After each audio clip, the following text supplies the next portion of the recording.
Message nyo today. Sa mga Aries. Sa mga Aries. Message nyo today. Tingnan natin ang message nyo today, guys. Message sa mga Aries today. Lalaki man kayo, babae, guys. Para to sa inyo. Sa mga Aries. Okay.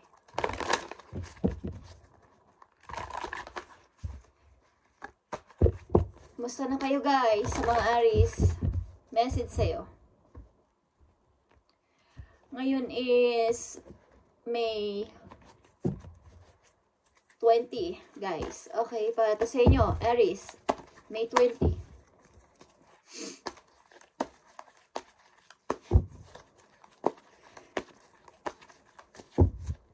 Okay. One message dito sa mga Aries. Thank you. Aries, you have Queen of Michael is Queen of Sword is here. Okay, you know exactly what to do, Aries. The benefit of experience, a time for your career rather than relationship. Okay, guys. Aries, ito yung time para kayo ay maging mautak. Okay, guys. Isipin muna bigyan ng maraming percent ang career rather than relationship. Kung anong relationship meron kayo.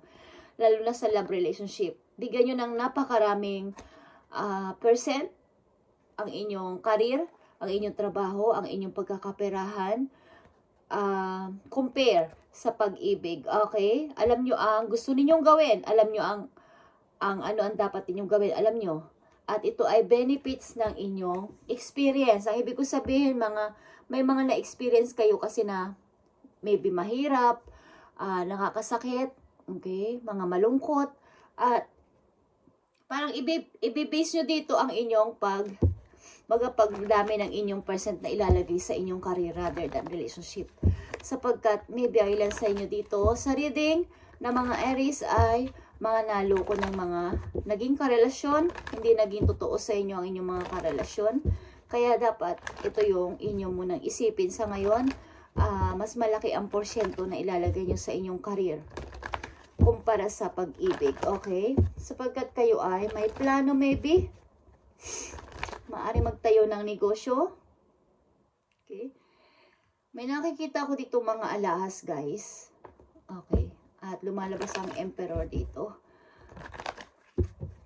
Queen of Swords is napaka matigas na tao. Gusto mo nang mapagsarili sa buhay, gusto mo nang nag-iisip siya, ayon sa kanyang mga naranasan. Nag-iisip siya ngayon ng napaka-practical na pag-desisyonan ayon sa kanyang mga na-experience sa kanyang mga past.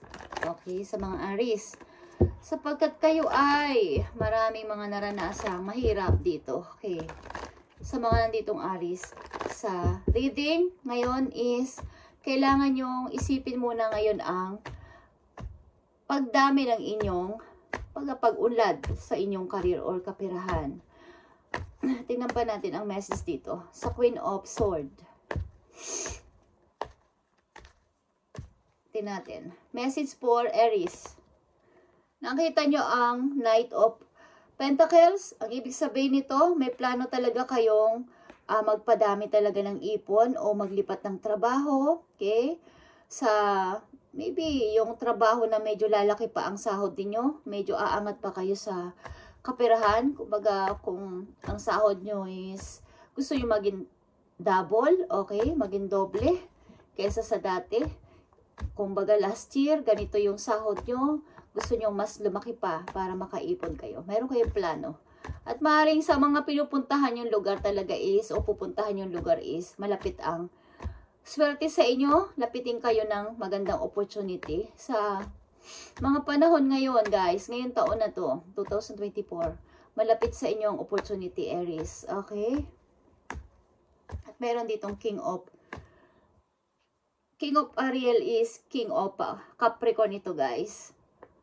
May malapit sa inyong tao, may lalapit sa inyong tao para kayo ay iporsige o ipursue na kung gusto mong magtatag ng isang business, ng negosyo, okay? Maaaring may kinalaman sa mga alahas, guys. Ang inyong mga gustong negosyo or sa mga flowers, okay? Tingnan natin. Maaaring kayo ay mahilig magtinda o mahilig kayo sa alahas, ang ilan sa inyo Aries, is naiisipang magtayo ng isang negosyo. Okay, tingnan natin pa ang message dito sa Queen of Swords para sa mga Aries. Nakikita nyo ba ang King of Pentacles? May dalawa ditong King of Pentacles, guys. Maybe you or may person talaga na malapit sa inyo na may money. Okay? Aries. At ito ay mga, hindi mo mga aasahan na mga pagdating ng opportunity sa buhay mo, Aries. Hindi mo aasahan. Tingnan natin ang inyong pag-ibig. Aries, message sa inyo today. Ang pinapadalang message sa inyo today sa mga Aries na nandito ay bigyan nyo ng napakalaking porsyento ang inyong karir muna. Kumbaga, nandun kayo sa pag-ibig, but huwag nyo masyadong bigyan ng napakalaking porsyento ang pag-ibig. Kumbaga, isipin nyo rin ang iyong sarili at ang inyong karir, ang inyong pagkakaperahan. At kayo, ngayong taon na to kasi guys, is lapitin kayo ng swerte, lapitin kayo ng mga opportunities, at lapitin kayo ng mga tao may money. Okay, ito sabihin yung mga, kumbaga, mga taong may source, yung mga pwede kayong tulungan, lalo na sa pag, kung may plano kayong magtayo ng negosyo, may mga makikilala kayong mga tao na pwede kayong bigyan ng idea or tulungan, lalo na sa money, para mag-start ng bagong negosyo. Okay. Tingnan natin kung kayo ay nasa pag-ibig. Tingnan natin. Maaaring yung mga plano mo ay magiging maayos. Okay? Professional and financial success. Using resources wisely. Kung kayo ay may natatanggap o may matatanggap na money this year o this month is gamitin nyo maggamitin nyo sa matalinong paraan, Aries. Okay? Huwag nyong tustayin o huwag nyong gamitin sa hindi naman kakailanganin. Kumbaga is, palaguin ninyo yung perang mga matatanggap ninyo o natanggap ninyo, magtayo kayo ng negosyo na para hindi lang palabas ng palabas ang pera, guys. Okay. At ikakayaman nyo to. Kumbaga, hindi naman yung, as in, kumbaga, kakaroon kayo ng freedom sa money. Ikakaunlad ng inyong pera. Professional and financial success ito, guys. Okay. Tingnan natin kung kayo ay nasa relation. Aries, para sa mga Aries na may karelasyon o nasa relation. Getting to know each other is here. Kaya ilan sa inyo is may taong paparating sa buhay ninyo na bago at kikilalanin kayo. Na kayo ay nasa soulmate talaga, Aries. Nadidealing talaga at involved kayo sa isang taong masasabi niyong soulmate. Okay? At hindi na ito mawawala. Sapagkat ito ay talagang nakatakda sa inyo na matagpuan nyo o nandyan na ang inyong soulmate sa tabi ninyo, guys. Okay? So, ibang Aries na nandito is may tao makikipagkilala sa inyo at tanggap ang inyong nakaraan, tanggap ang inyong maging nakaraan sa buhay. Maaring kung meron kayong mga anak sa una ninyong kinasama o naging asawa is tanggap ng tao na to na kayo ay, kumbaga, complete package. Mahal ka niya, mahal din niya kung sinong mahal mo. Mahal niya ang mga anak mo, ang anak mo. Okay. At the more na nire-reveal mo sa tao na to, ang iyong buong pagkatao at wala kang sinisikreto is magiging maayos at lalalim pang inyong pagsasama o pagkakakilala sa isa't isa ng tao na to. At ang tao na to ay seryoso, guys. Seryoso sa'yo, Aries. At talagang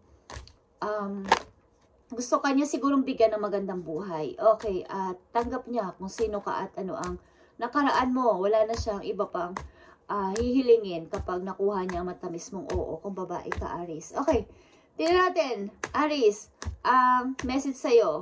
Galing ito sa healing energy. Okay, message for you, Aries. Thank you para sa mga Aries nandito sa reading. Trust is here. Trust, Aries. I trust life and my strength.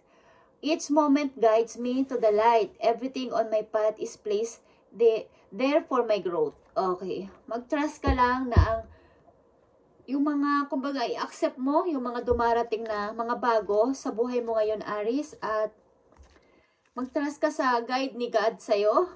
Napapunta ka sa liwanag, sa light. Okay. So, last message for you. Tingnan natin, Aries. Napakaganda ng inyong reading o message today, guys, na kung gusto nyo lang naman, okay, na bigyan nyo ng maganda at maraming porsyento ang tungkol sa inyong career. Okay, kung ayaw nyo naman is, nasa sa inyo yan kasi kayo ang may katawan, guys. Pero ito ang mensahe na gusto kong sabihin sa inyo ng yung guidance. Okay, maging practical kayo this time. Okay, nasa pag-ibig man kayo, but bigyan ninyo ng kaukulang maraming porsyento ang inyong career, ang inyong kaperahan. Okay, sapagkat may kasabihan, guys, walang permanente sa mundo. Kahit season ay nagbabago. Okay. So, just saying, guys, tingnan natin ang isa pang mahalagang mensahe para sa mga Aries na nandito sa reading. Tingnan natin ang napakagandang mensahe sa inyo ng yung mga arkanghel sa mga Aries na nandito. Sapagkat nandito ang dalawang King of Pentacles, nagpapakita sa inyo dito sa reading ninyo ang dalawang King of Pentacles na nagsasabi na ito ay pagiging success o successful sa money o isang matagumpay na tao o magtatagumpay na tao. Okay. Ngayong taon kasi na to, Aries, is kayo ay lapitin ng swerte, lapitin kayo ng mga opportunity ng mga taong may mga money. Okay, tingnan natin, guys. Isa pang napakahalagang message for you. Thank you, Spirit. Nakikita nyo ang Five of Michael. It's all about sa inyong paniniwala. Ang message sa inyo today. It's all about sword kasi is communication. Clear communication. Pagtingin sa katotohanan. At kumbaga is pag-decide ng tama. Pagdidesisyon ng nasa, kumbaga, logic. Okay? Yung ikakaunlad ninyo ang inyong message today. Okay? This situation doesn't serve you.